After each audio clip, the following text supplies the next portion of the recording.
오늘 우리에게 주신 하나님의 말씀은 로마서 11장 11절로 24절 말씀입니다.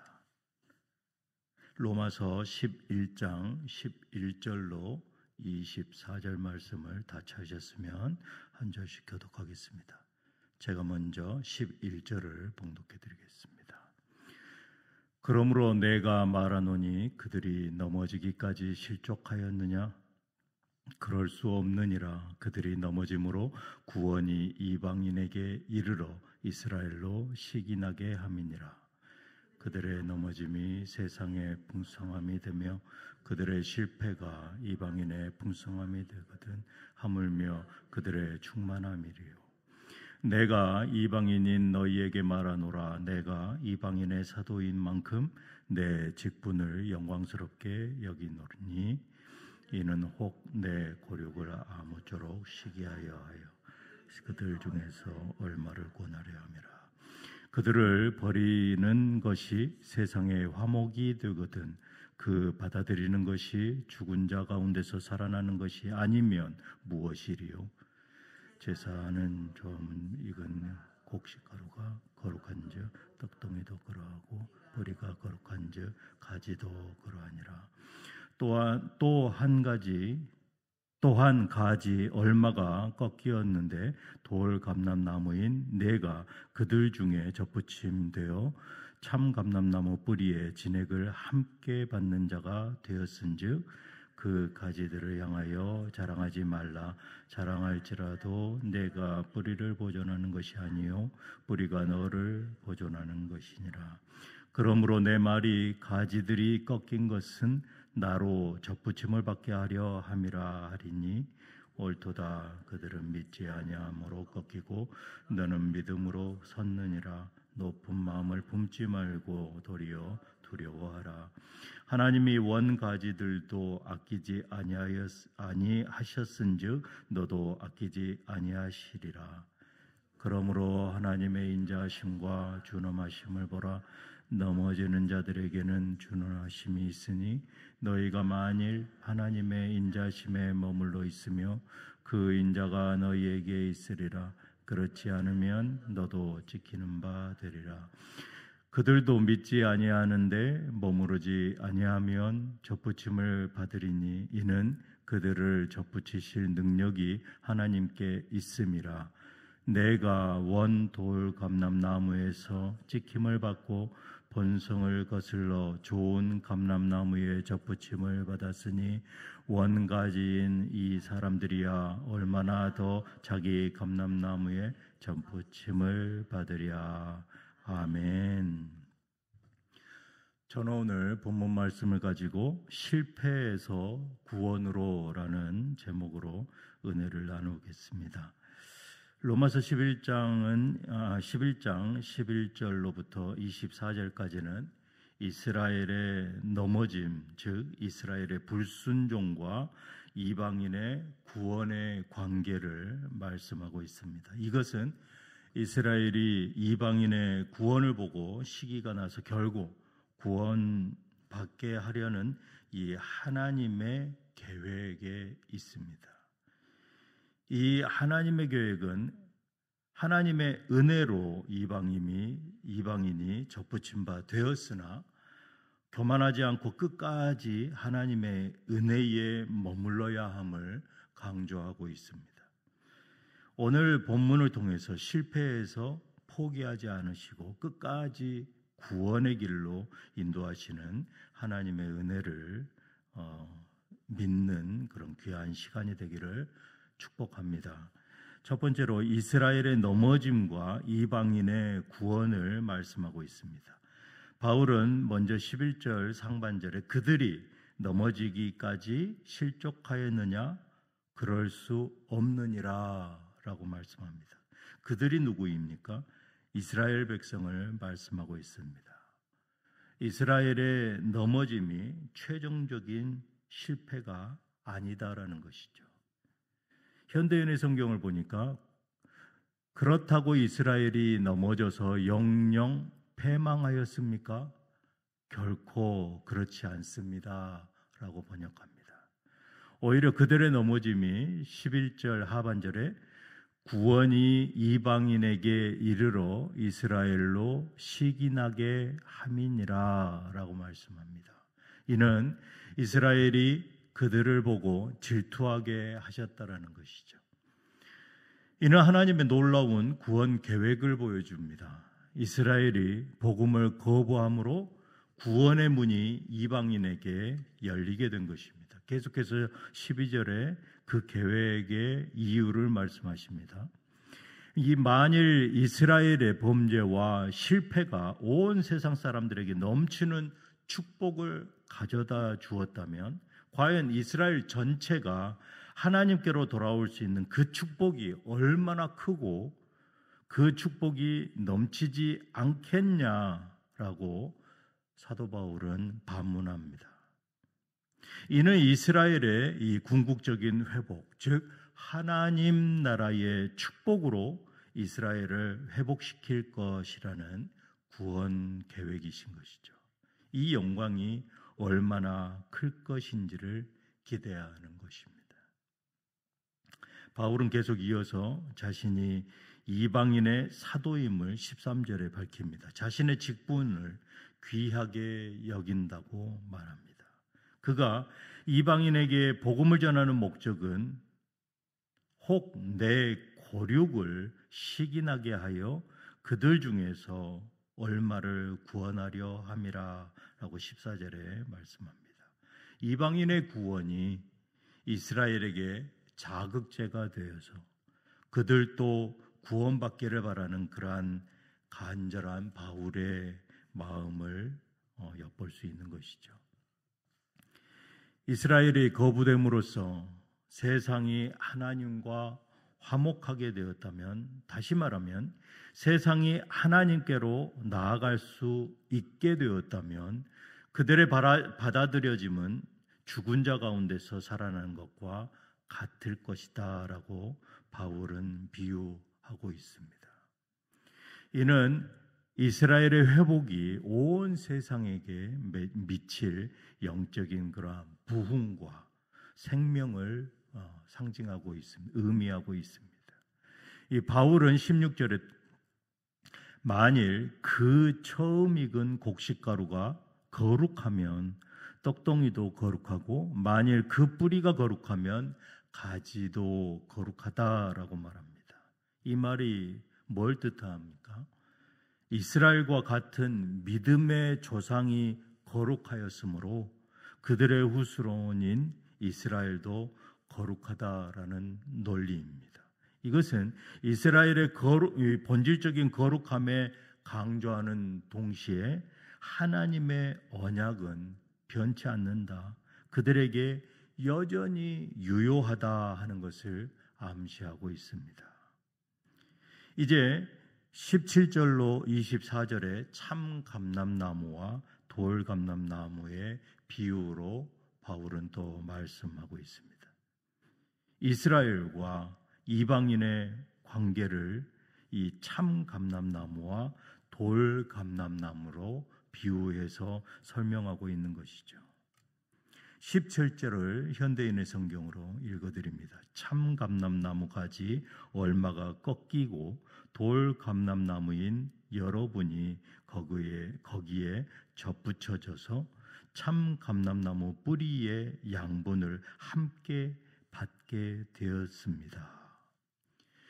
여기서 이 꺾인 참 감람나무 가지는 복음을 거부한 이스라엘을, 또 돌 감람나무는 이방인을, 또 참 감람나무 뿌리는 아브라함에게서 시작된 하나님의 언약 공동체를 의미합니다. 이방인들은 원래 하나님의 언약에 밖에 있었습니다. 하지만 이스라엘의 불순종으로 인해서 그 자리에 이방인이 접붙임 바 된 것입니다. 그러므로 바울은 이방인에게 18절에 그 꺾인 가지들을 향하여 자랑해서는 안 된다라고 경고합니다. 만일 자랑하여 하더라도 너희가 이 뿌리를 지탱해 주는 것이 아니라 뿌리가 너희를 지탱해 주기 때문이다 라고 말합니다. 이방인이 스스로 존재할 수 있는 것이 아니다라는 것이죠. 이스라엘에게 주신 이 언약의 뿌리, 하나님의 언약의 뿌리 덕분에 존재한다라는 것을 사도 바울은 상기시킵니다. 이어서 19절에 그러면 이방인들은 우리의 접붙임을 위해서 가지들이 꺾인 것이다 라고 생각할 수 있습니다. 바울은 이어서 20절에 그렇습니다. 그들은 믿지 않음으로 꺾여졌고 여러분들은 믿음으로 접붙여졌으니 라고 말씀합니다. 어떡하라고 말씀합니까? 높은 마음을 품지 말라라는 것이죠. 교만하지 말라는 것입니다. 도리어 뭐라고 말합니까? 두려워하라라고 말씀합니다. 이스라엘이 꺾인 것은 불신앙, 즉 믿음이 없는 때문이고 이방인이 설 수 있는 것은 바로 그 믿음 때문이다라는 것입니다. 그러나 이어서 바울은 중요한 경고를 합니다. 그러니 너희는 교만하지 말고 도리어 어떻게 말씀합니까? 두려워하라라고 경고하시는 것이죠. 하나님이 이스라엘 백성을 거부하고 이방인에 대한 구원으로 이끄신 것이 결코 그들의 어떠한 공로도 어떠한 능력도 결코 아니다. 그것으로 인한 것이 아니다라는 것이죠. 그것은 오직 믿음, 전적으로 믿음으로 인한 것이기 때문이다라는 것입니다. 21절에 하나님이 원가지들도 아끼지 아니하셨은즉 너도 아끼지 아니하시리라. 이방인들이 현재 구원의 자리에 있다고 해서 결코 교만해서는 안 된다라는 것입니다. 하나님은 이스라엘조차도 불순종했을 때 꺾으신 분이십니다. 하물며 이방인들도 믿음에 거하지 않으면 동일하게 버림받을 수 있다라는 그러한 준엄한 경고입니다. 이제 마지막으로 하나님의 엄하심과 인자하심을 설명하고 있습니다. 22절 상반절에 그러므로 하나님의 인자하심과 준엄하심을 보라라고 말씀합니다. 엄하심은 어떻습니까? 믿음이 없어서 넘어진 자들에게는 엄하신 하나님이십니다. 즉 불순종한 이스라엘은 하나님의 엄중한 심판이 있다라는 것이죠. 또 인자하신 하나님은 어떤 하나님이십니까? 믿음으로 선 이방인에게는 하나님의 그 인자하신 은혜가 주어진다라는 것이죠. 그들에게는 하나님의 인자하심이 있습니다. 그러나 이 인자하심에 너희가 만일 하나님의 인자하심에 머물러 있으면 그 인자하심이 너희에게 있으리라. 그렇지 아니하면 어떻게 말하십니까? 너도 찢길 것이니라. 이런 조건을 붙였습니다. 이방인들도 하나님의 은혜에 계속해서 머물러야만 구원을 유지할 수 있다라는 것이죠. 이 말씀을 정리해 보면 우리나라 말로 표현해 보면 도끼인 개끼인이다라는 것이죠. 이 하나님의 눈에서는 모두가 다 불완전하다라는 것입니다. 하나님께서는 믿음 위에 서 있는 사람들에게는 인자하심을, 또 믿음이 없는 자에게는 준엄하심을 보이십니다. 23절에 바울은 말을 합니다. 꺾인 가지와 같은 이스라엘 백성들도 그들의 불신앙만 버린다면 접붙임을 받게 된다라고 말씀합니다. 이스라엘의 회복 가능성을 다시 한번 강조하고 있는 것이죠. 하나님은 이스라엘을 다시 회복시킬 수 있는 능력이 있기 때문입니다. 24절 마지막으로 24절에 오늘 본문 마지막 절이죠. 바울은 비유로 마무리합니다. 현대인의 성경으로 읽어드립니다.